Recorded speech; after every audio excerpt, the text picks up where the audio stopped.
Week 12 Critical Thinking Questions. Study question 1, page 246. What differences do you see between how science is often practiced and how it is taught? The practice of science is complex and takes a great deal of observation and reasoning. When taught, science is explained by the aspects that have already been discovered or have already reached a specific conclusion, which most of the time ignores the study of observing the complete process that has been practiced. Question 1, page 251, exercise 10 1. What is hypothetical deductive reasoning? What role does it play in science? Hypothetical deductive reasoning is when there is a theory that cannot be supported by direct observations. This allows for scientists to find evidence from observable outcomes. These observable outcomes that they anticipate or not anticipate help determine whether or not it can be used as evidence for their specific hypothesis. This plays a role in science because when scientists want to test a theory, more often than not, they start with a hypothesis.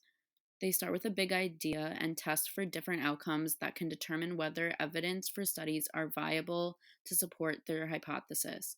Since science has the tendency to change or advance, hypothetical deductive reasoning can be beneficial because it leaves room for adjustments and continuous ideas to support a claim. Question 3, page 251, exercise 10 2. The scientific method, as it is usually taught, could be said to be naive. How would you critique this method given the insights that you have gained from this chapter? The scientific method can be said to be naive because we only take matters from the Earth's perspective. Humans only see things from our position on the Earth. If we stood still in place relative to any other planet, things would look a lot different. The scientific method we often learn in school does not take into account the variety of circumstances that can occur. Question 4, page 251, exercise 10 2. Observation is said to be theory laden. What do you think this means? What insights for critically thinking do you see as a consequence of this claim? I think this means that someone who conducts a study interprets observations with preconceived understandings of a theory, which can be harmful because it can guide the person to potentially accept evidence they feel will support their theory just because they believe it and are only considering things through their own lens.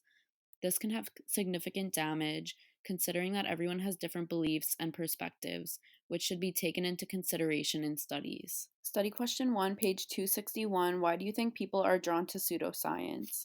I think people are drawn to pseudoscience because it helps to justify things and concepts that are unexplainable. With pseudoscience, concepts that have no logical or clear explanation are given meaning, which can help people connect their own beliefs to their own lives in order to cope with certain unexplainable things. Study question 3, page 261. What other pseudosciences can you name? Some other pseudosciences that I know of are astrology, psychics or channeling spirits, flat earth theories, and the practice of hypnosis.